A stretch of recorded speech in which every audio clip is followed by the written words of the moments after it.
Ibu, saudaraku yang terkasih, dimanapun berada, saya menyampaikan sebuah renungan singkat yang bertemakan bagian kaum marginal dari zona ekonomi Anda.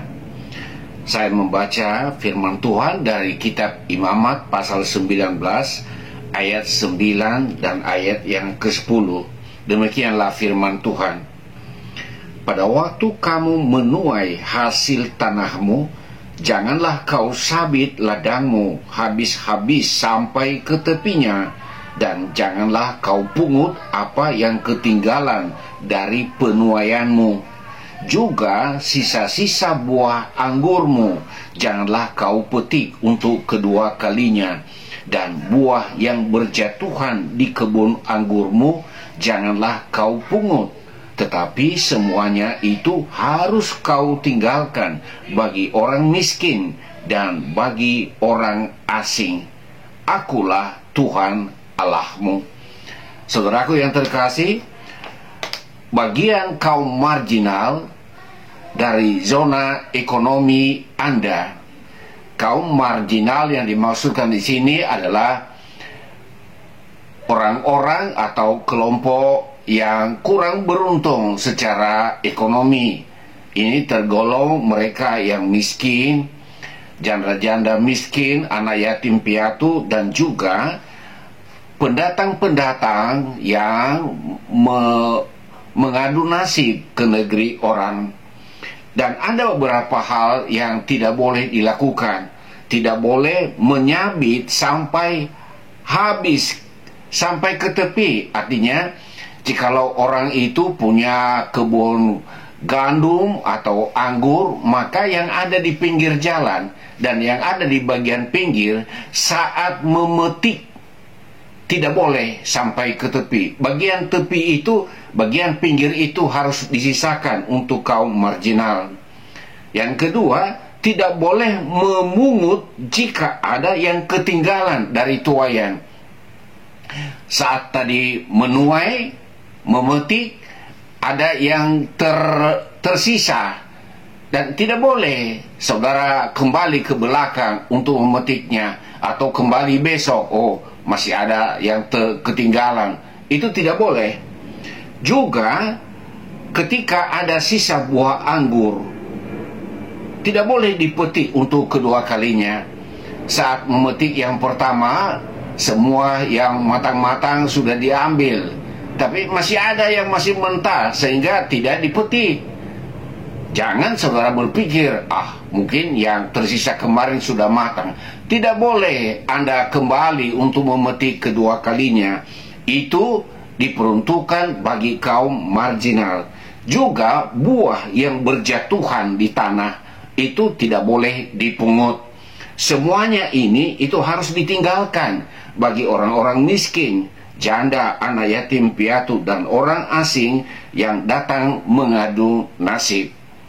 Memang firman Tuhan ini ditujukan untuk orang Israel masa itu. Dan tentu bagi kita sekarang ini tidak boleh kita mengimplementasikan firman Tuhan ini secara harfiah. Dalam arti, kalau umpamanya misalnya kita lihat ada ladang orang, entah itu jagung, ini karena tertulis secara harfiah, boleh dah kita ambil bagian pinggir-pinggir. Ya, nanti kalau kita bertindak demikian, kita bisa diteriakan orang, itu maling, maling gitu. Dan kalau ditanya kenapa kamu ambil, ya kan ada tertulis di dalam firman Tuhan, yang bagian pinggir itu untuk orang-orang miskin. Tidak boleh kita melakukan hal yang demikian. Prinsipnya itu yang harus dipertahankan. Prinsip dari kebenaran firman Tuhan ini adalah dari apa yang kita kerjakan, usaha kita, harus kita ingat bahwa tidak semuanya menjadi milik kita. Ada bagian yang harus disiapkan, diberikan untuk orang-orang yang kurang beruntung. Mereka-mereka yang mengalami kekurangan, dan mereka yang kurang menikmati kehidupan ekonomi. Saudaraku, kalau kita memiliki ladang yang besar, maka tentu saja yang termasuk bagian pinggirnya tentu banyak, kan?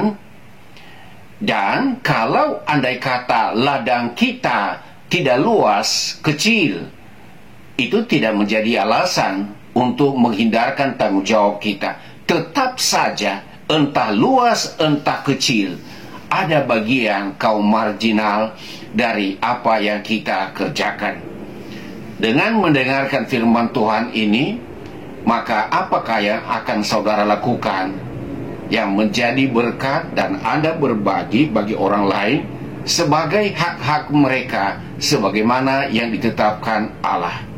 Di sini Tuhan mengajarkan kita suatu prinsip bahwa apa yang kita hasilkan bukan untuk diri kita sendiri, tetapi ada juga bagian saudara-saudara kita yang lain yang merupakan orang-orang yang dipedulikan oleh Tuhan.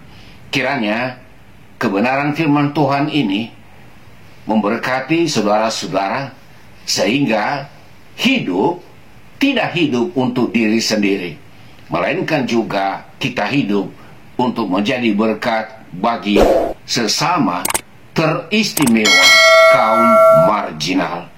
Tuhan memberkati.